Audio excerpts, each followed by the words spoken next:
إلا الله محمد رسول الله لا إله إلا الله محمد رسول الله. پیامبر صلی الله علیه و سلم بعد از مبعوث شدنش به پیامبری اسلام را اول به نزدیکترین شخصش پیشنهاد کرد و برایش نزدیکترین شخص کی بود؟ البته که زنش خدیجه دختر خویلید، خدیجه‌ای که قریب 20 سال باز همراهش است. پیامبر صلی الله علیه و سلم خواست اول برای خدیجه پیشنهاد کند. او را بسیار دوست می داشت. در اولین باره که اسلام را برایش پیشنهاد کرد، خدیجه اسلام آورد. به یگان دو دیلگی اسلام را پذیرفت و نصف اسلام گشت. نصف اسلام محمد صلی الله علیه و سلم بود و نصف دیگر زنش خدیجه رضی الله عنها. وقتا که پیامبر صلی الله علیه و سلم از دست قریشی ها آزار می دید و سخنهای ناسزا می شنید، خدیجه رضی الله عنها او را آرام می کرد و به صبر کردن تشویقش می کرد. او کی بود؟ خدیجه دختر خویلید، همان زنی بزرگواری پاکدامنی که تمام مالهایش را قربان این راه کرد و هر چی داشت آن را فدای رسول خدا صلی الله علیه و سلم کرد. وقتا با او اسلام را پیشنهاد کرد، او در حال قبول کرد و تنها این نبود بلکه پیامبر را در این راه دستگیری میکرد، او را به صبر دعوت میکرد و آزار و اذیتی که قریش به پیامبر صلی الله علیه وسلم میدادند با دلداری و غمخواریش آن را آسان مینمود.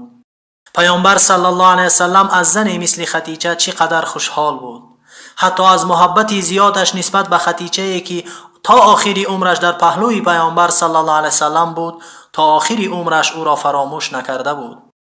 عایشه رضی الله عنها که او را پیامبر صلی الله علیه وسلم بعد به زنی گرفته بود نقل میکند که پیامبر صلی الله علیه وسلم تا آخری عمرش خدیجه را فراموش نکرده بود، زیرا او اولین کسی بود که به پیامبر صلی الله علیه وسلم ایمان آورد و تا آخری عمرش در پهلوی پیامبر صلی الله علیه وسلم چنان ایستادگی کرد که شاید بعضی از مردان مثل او ایستادگی نکرده باشند.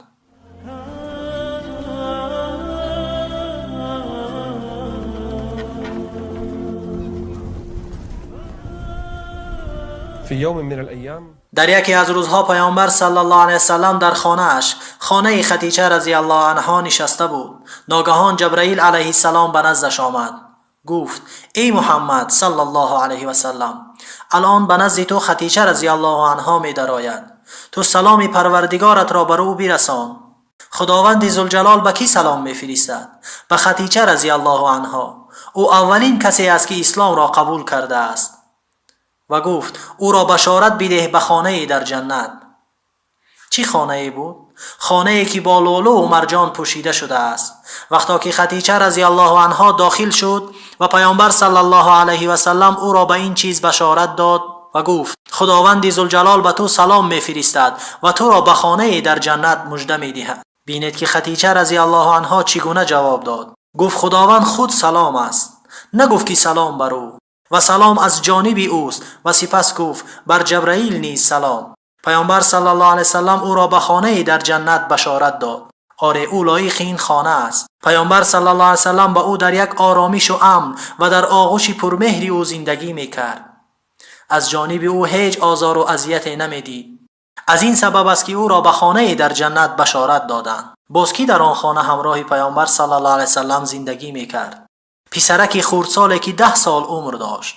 کی بود او؟ پسر عمکش علی ابن ابو طالب رضی الله عنه که 10 ساله بود. چرا همراه با پیامبر صلی الله علیه وسلم زندگی میکرد؟ زیرا در یک سال قریش را تنگدستی و گرسنگی آمده بود.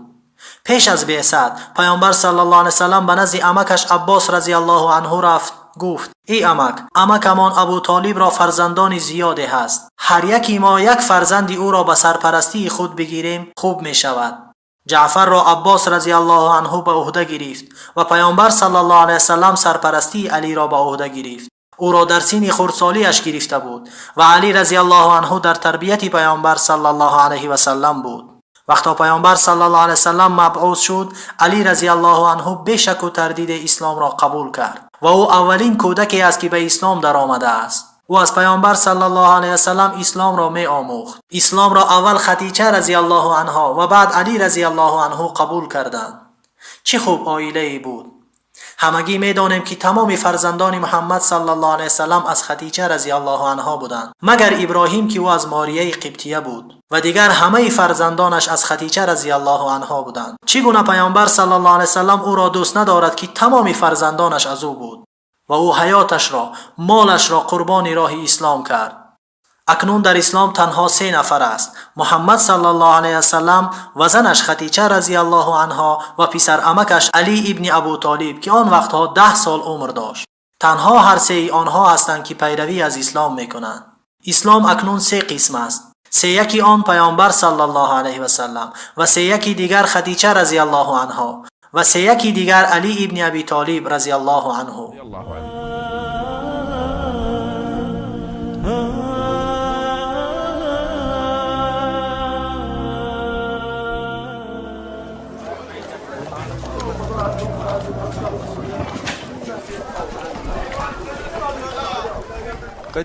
اسلام آهسته آهسته پهن می شد. زید ابن حارث، غلامی که در خانه پیامبر صلی الله علیه وسلم بود و پیامبر صلی الله علیه وسلم او را دوست می داشت، وقتی که با او اسلام را پیشنهاد کرد در حال پذیرفت. پیامبر صلی الله علیه وسلم از خانه اش بیرون شد. اولین کسی که او را دعوت کرد دوستش بود، همان دوستش ابوبکر صدیق رضی الله عنه. برای آن او را صدیق میگویند که او پیامبر را تصدیق کرد.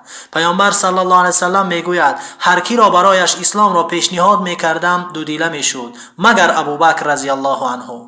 وقتی که پیامبر صلی الله علیه وسلم او را به اسلام دعوت کرد، به یگان سوال او پذیرفت و سبب این بود که ابوبکر رضی الله عنه پیش از اسلام نیز به بت سجده نکرده بود و شراب را برای خودش حرام گردانیده بود. مردی راستگو و امانتدار و کریمی بود.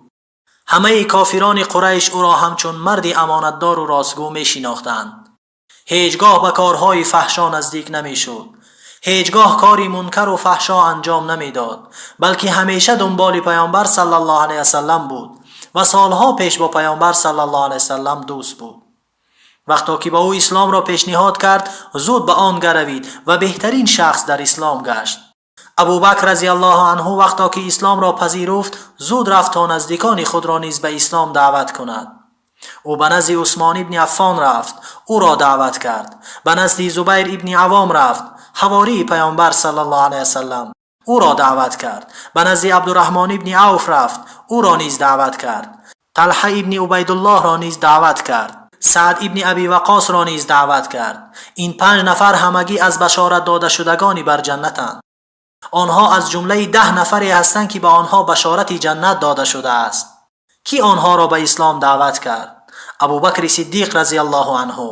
این همان 6 نفری هستند که به جنت بشارت داده شده اند. خداوند می‌فرماید: ومن احسن قولا ممن دعا الى الله.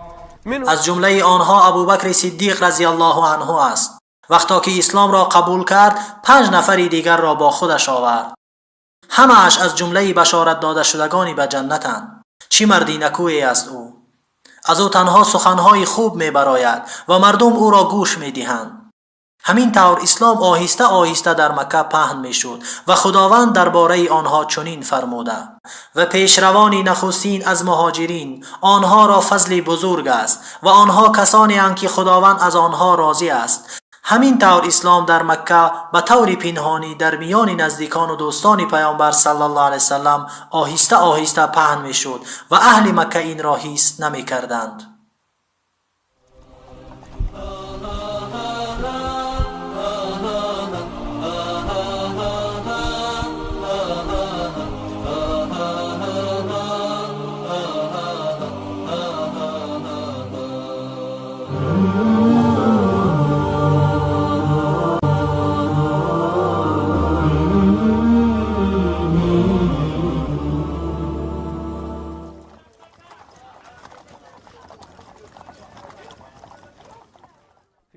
در اولهای اسلام نماز فرض گردید، اما پیامبر صلی الله علیه وسلم چگونه آن را آموخت؟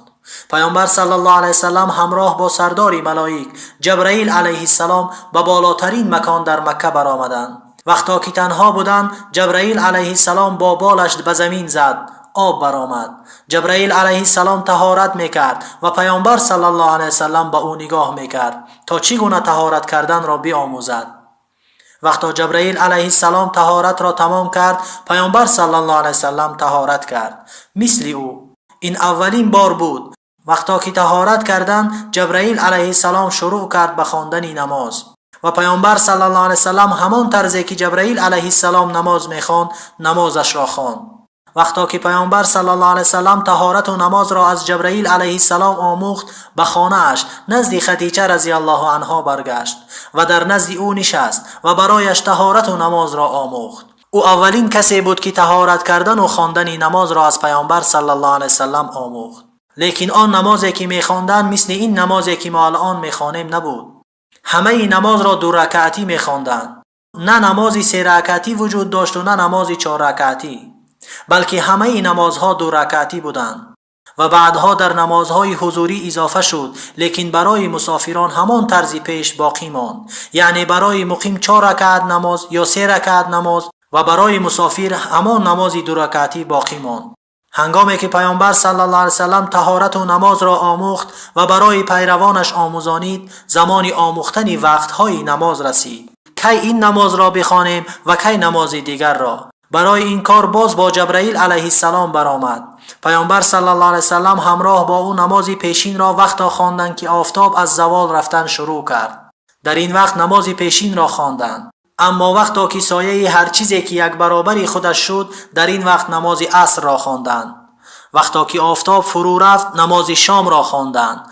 وقتا که سرخی آفتاب ناپدید شد، نماز خفتن را گزاریدند. وقتا که صبح دمید، نماز بامداد را خواندند. اما در روز دومی باشد، نماز پیشین را وقتا گزاریدند که سایه هر چیزی مثل خودش شد، یعنی در اولی وقت عصر. و نماز عصر را وقتی خواندند که سایه هر چیز 2 برابری خودش شد. و نماز شام را در همان وقتی که گزاریده بودند خواندند. و نماز خفتن را وقتی خواندند که 3 شب گذشته بود. و نماز بامداد را وقتی خواندند که آسمان روشن شده بود، لیکن آفتاب نبرآمده بود. سپس جبرئیل علیه السلام به او گفت: ای محمد، وقتهای نماز بین وقتهایی است که ما گذاریدیم، یعنی وقتهای بین روز اول و روز دوم. همین طور جبرئیل علیه السلام به پیامبر طهارت کردند، سپس نماز گذاریدند و بعد وقتهای نماز را برایش آموخت. خداوند می‌فرماید: إن الصلاة كانت على المؤمنين كتابا ليست فقط مفروض. نه تنها فرض بود، بلکه این فرض است که وقت دارد. اولی وقت دارد و آخری وقت دارد. نهاية أيضا إن الصلاة كانت على المؤمنين كتابا موقوتا، أي لها، یعنی برای نماز وقتهای محدود است. اسلام با مشروع کردن نماز شروع شد.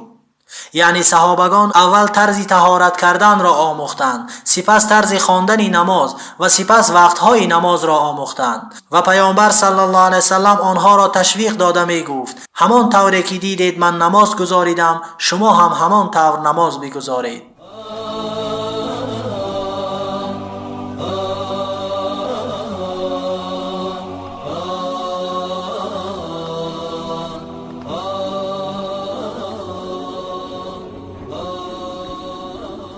پیامبر صلی الله علیه وسلم وقتا که میخواست نماز گذارد، از مکه بیرون میبرآمد و بین کوهها میرفت تا خداوند را عبادت کند و بسیار وقتها همراهش پسر عمکش علی ابن ابی طالب را با خود میگرفت. همراه میبرآمدند برای عبادت خداوند ذوالجلال. شعارشان این بود: واستعینوا بالصبر والصلاة، یعنی این نماز آنها را در راه دعوت به سوی خدا کمک می کند. رکوع و سجده و تسبیح و استغفار و نمازشان تنها به خاطر خدای ذوالجلال بود. تنها رضای خدا را می خواستند. تنها خداوند بود که راز و نیاز آنها را می شنید. یک روز عمک پیامبر صلی الله علیه وسلم ابو طالب از مکه بیرون برآمده بود. در جای پسرش علی رضی الله عنه و محمد صلی الله علیه وسلم را دید که نماز می خوانند.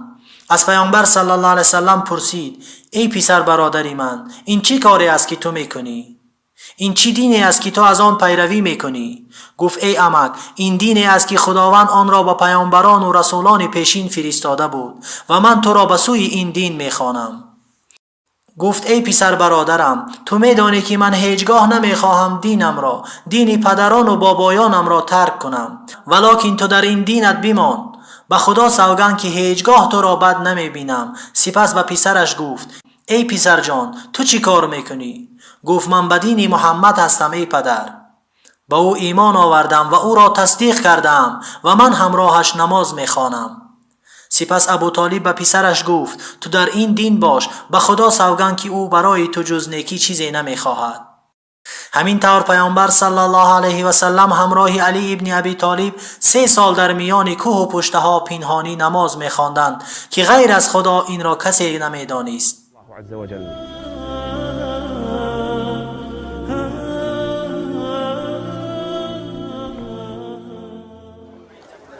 بعد 3 سنوات بعد از 3 سال دعوت پنهانی مرحله دیگری سر شد، دعوت آشکارا با فرمان خداوند ذوالجلال. بقول الله جل وعلا فاصدع بما تؤمر واعرض عن المشركين وبدأ الرب عز. خداوند فرمان داد تا دعوت را از اهل و عائله و خویش و نزدیکانش شروع کند، نزدیکترین کسان برایش.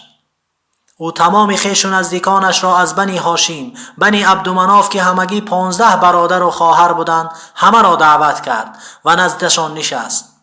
پیش از آن که پیامبر صلی الله علیه وسلم سخن را آغاز کند، ابولهب که بسیار مردی بدسیریش بود سخن را آغاز کرد.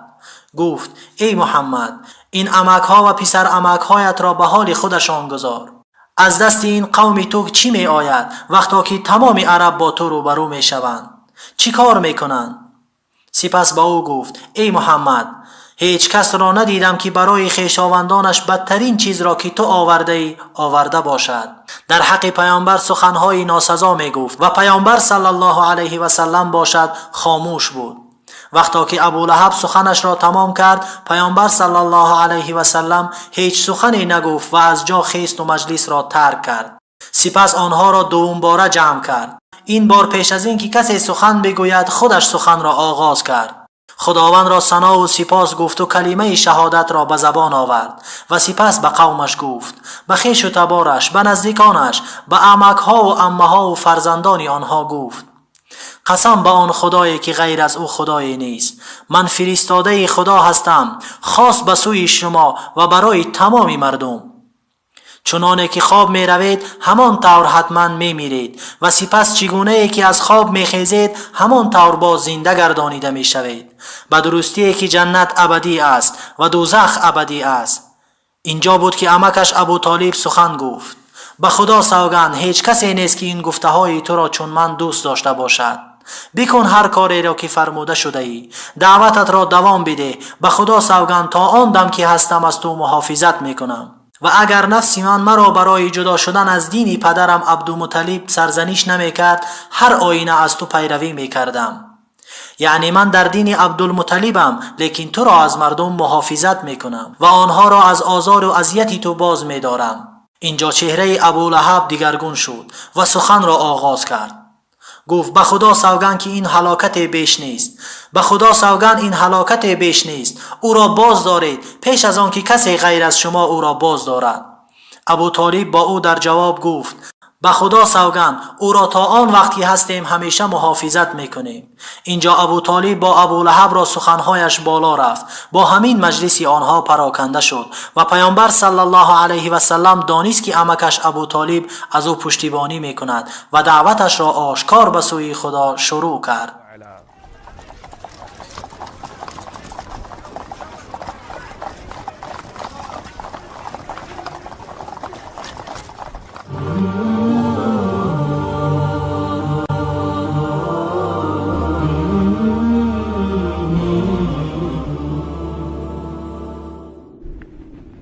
بعد از آن که پیامبر صلی الله علیه و سلم دعوتش را به خویشاوندانش رسانید، شروع کرد به دعوت تمام مردم. یک اعلان عامی برای تمام مکه کرد. آنها را به سوی خداوند ذوالجلال دعوت کرد. چگونه آنها را دعوت کرد؟ در مکه یک راه برای رسانیدن اعلانها بود. هرگاه کسی از آنها می‌خواست به اهل قریش خبری را برساند، آنها را به کلمه‌های خاص جمع می‌کرد و به نزد کوه صفا که مکان جمع آمدی مردم بود می‌رفت. پیامبر صلی الله علیه وسلم نیز به کوه صفا برآمد.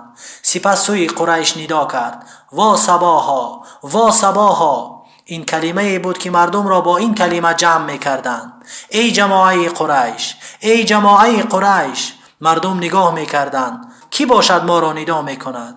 او محمد است، همان صادق و امین. او یکی از سرداران اهل مکه است. پیامبر صلی الله علیه و سلم ندا می‌کرد. هر قبیله را با نامش ندا می‌کرد: ای بنی عبدمناف، ای بنی عبدالمطلب، ای بنی هاشم. هر قبیله را با نامش ندا می‌کرد تا اینکه مردم در نزد کوه صفا جمع شدند. حتی آنهایی که رفتن نمی‌توانستند به جای خود کسی را روان کردند تا بدانند چه خبر است.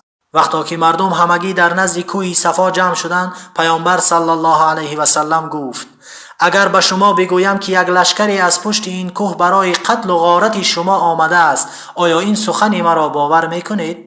گفتند که ما هیچگاه از تو دروغ را نشنیده ایم، تو را باور میکنیم. آره ای محمد، اگر تو این را بگویی ما تو را باور میکنیم. به آنها گفت: من بیم دهنده به سوی شمایم. بین دستان من عذابی سختی است. من به سوی شما آمدم تا شما را از عذاب جهنم بترسانم.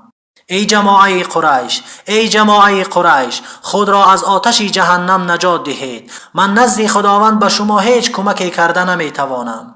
ای بنی زهره، خود را از آتش جهنم نجات دهید. من نزد خدا به شما چیزی کمک کرده نمیتوانم. ای بنی عبدمناف، خود را از آتش جهنم نجات دهید. من نزد خدا به شما چیزی کمک کرده نمیتوانم. هر قبیله را با نامش صدا میکرد تا اینکه نوبت به عمک‌هایش رسید: ای بنی عبدالمطلب، خود را از آتش جهنم نجات دهید. من نزد خدا به شما چیزی کمک کرده نمیتوانم.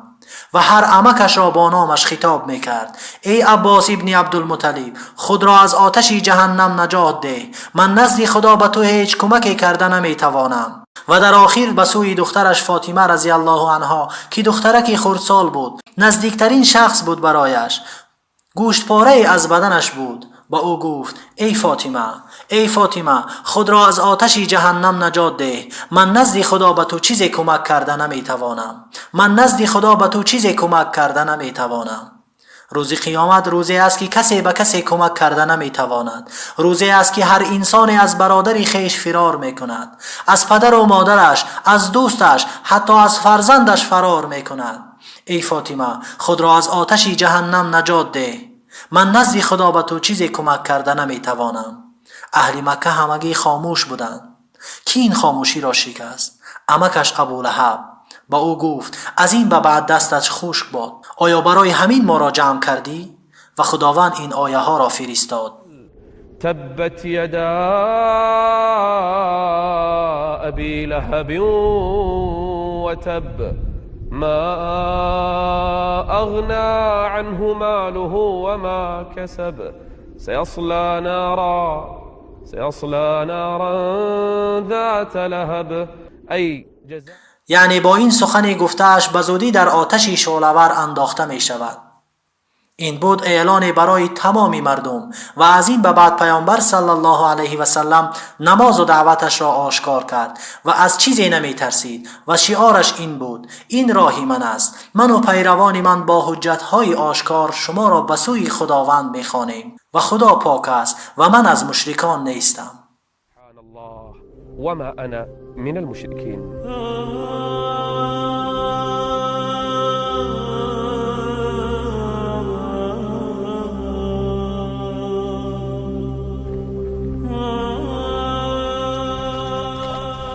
لما بدأت تنتشر، بعد از اینکه پیامبر صلی الله علیه و سلم حقیقت را آشکار کرد و دعوتش را آشکار کرد و این دین آشکار شد و میان اهل مکه آهسته آهسته پهن می شد، مشرکان مکه دشمنیشان زیاد می شد.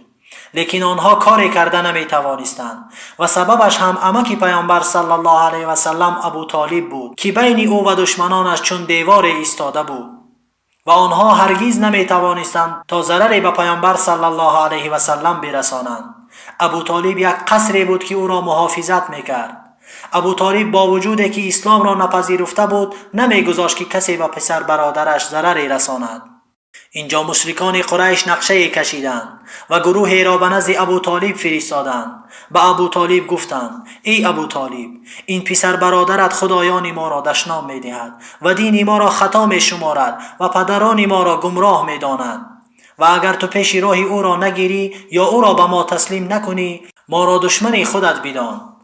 ابو طالب به آنها جواب خوب و قانع کننده داد و آنها بازگشتند.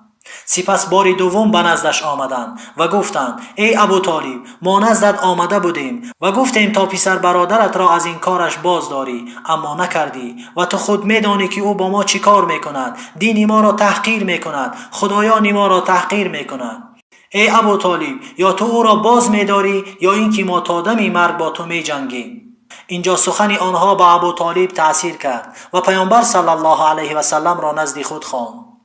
پسر برادرش نزدش نشست. گفت: ای پسر برادرم، اهل قریش نزدم آمدند، چنین و چنان گفتند. هرچی گفته بودند به پیامبر صلی الله علیه و سلم رسانید و من میخواهم تا میان من و آنها دشمنی پیدا نشود و بین ما جدایی نافتد. پیامبر صلی الله علیه و سلم دانست که عمکش میخواهد تا او از این کارش باز ایستد. دست بکشد. گفت: ای عمک، چنانه که روایت است، اگر آفتاب را در دست راست من گذارند و اگر ماهتاب را در دست چپ من گذارند تا اینکه من این دین را ترک کنم یا اینکه دعوتم را ترک کنم، به خدا سوگند من این کار را نمی کنم.